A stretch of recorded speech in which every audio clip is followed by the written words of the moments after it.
So, Danny, over to you. Thank you very much, Michael.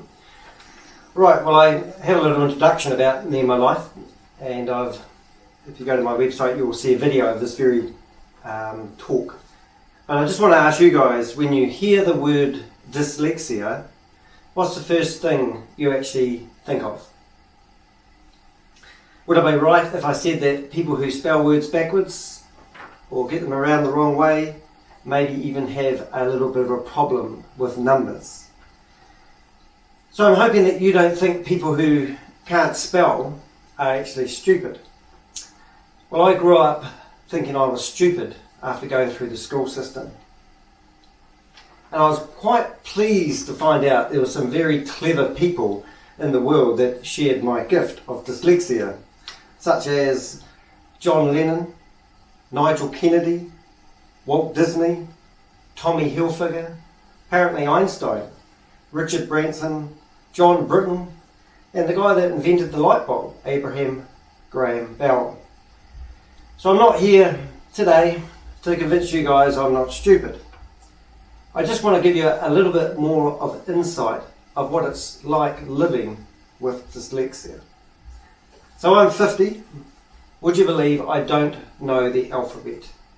Now sure, I could sing that song that we got taught at school, but when it comes to knowing what letter comes before an M or a P or an ST, I do not know, and I cannot retain that information. And I don't know the difference between a verb and a noun. Dictionaries do my head in. And would you believe I don't even know the months of the year? So I could probably rattle off half of them, but if you were to tell me that we are going to get together in June, I wouldn't be able to gauge how many months away that was. So I would prefer if people said it's 5 months away, because I think better in numbers. Luckily enough, I do know the days of the week. However, I still don't know how to spell Wednesday, Thursday or Saturday with confidence. I have to use a spell checker.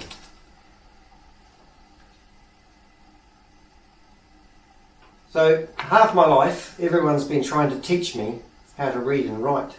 Something I'm not passionate about, something I don't really want to do.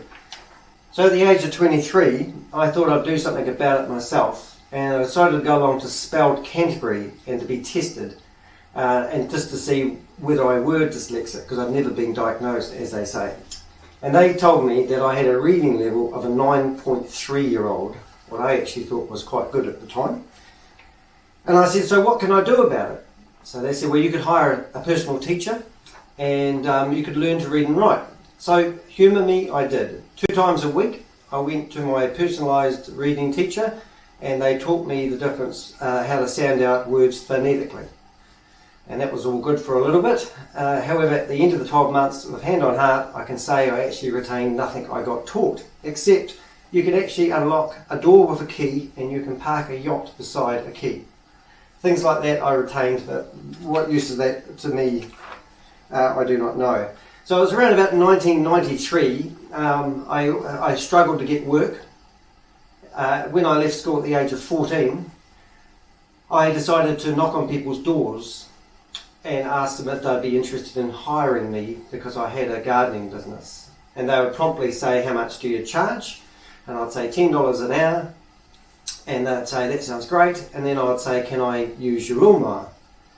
And I built up a whole business around the gardening sector, doing odd jobs for people. But when I got a break, a family friend actually gave me an apprenticeship. I think a lot of dyslexic people like myself actually do trade work. And I got an apprenticeship as a painter and a decorator. I worked my butt off for my employer. I did for 7 years. And then I decided to go working for myself. When I left that employee, he gave me a digital diary. And it took me a couple of weeks to learn how to use it, but I finished up having everyone's details in this digital diary. And I'd finally found a way of retaining information I was learning. I built up a list of tradespeople in this diary and we became project developers. And I used to advertise in the buy, sell and exchange in the looking for work, and the other end of the paper I used to advertise in there asking for work. And then I used to be the middleman. And eventually we did a lot of work for the Todd family. We did 6 of their houses up as a project management. So these days I use a lot of technology to help me overcome a lot of obstacles. And my job now is teaching people who are educated to use technology. And I use voice recognition to accomplish a lot of my tasks. And some of the things I hate is the way that the word dyslexia is spelt. I can never spell that one. And I call myself a serial entrepreneur. Now I can't pronounce entrepreneur. And voice recognition, when you say entrepreneur, it spells ultra panel. So I'm continuously using Google to search and find ways to spell things. So my life is really a spelling bee. So dyslexia to me is, as you know, often talked about as a gift, and I truly believe it is. I've never let it hold me back with anything. I once upon a time had the balls to sell everything I owned and hitchhike around New Zealand telling people I was a mobile internet consultant. And I built up a large portfolio of websites and businesses. And in 2004, I think my revenue turnover was $500,000 worth of selling advertising online. So that's a little bit about my story, and I'm just hoping to answer any of your questions, really. Back to you, Michael. Thank you so much for that. One of the things we were talking about last night was a lot of health and safety signs are written, and potentially, if there's people with dyslexia in, say, the construction industry, because they haven't been able to get another job. Can you tell us some of the things that health and safety professionals could look out for to make this easier for people to understand? Yeah, it's a funny one. The written word isn't really interesting. I don't like reading, and I might be a bit arrogant, but if you really want something, you'd probably learn how to do it properly, because there's other things I have learned. But when it comes to reading a sign, I would scan it. And I did a lot of work with Toastmasters, and I've got a really good example actually. I went to Toastmasters and I always have notes. I can't leave my notes behind. I've done this talk probably 100 times, but I still have to have notes because I lose my way in my thoughts. When I went to Toastmasters once, one of the guys came up to me and he said, what would really help you, Danny, is using mind maps. And I said, what's a mind map?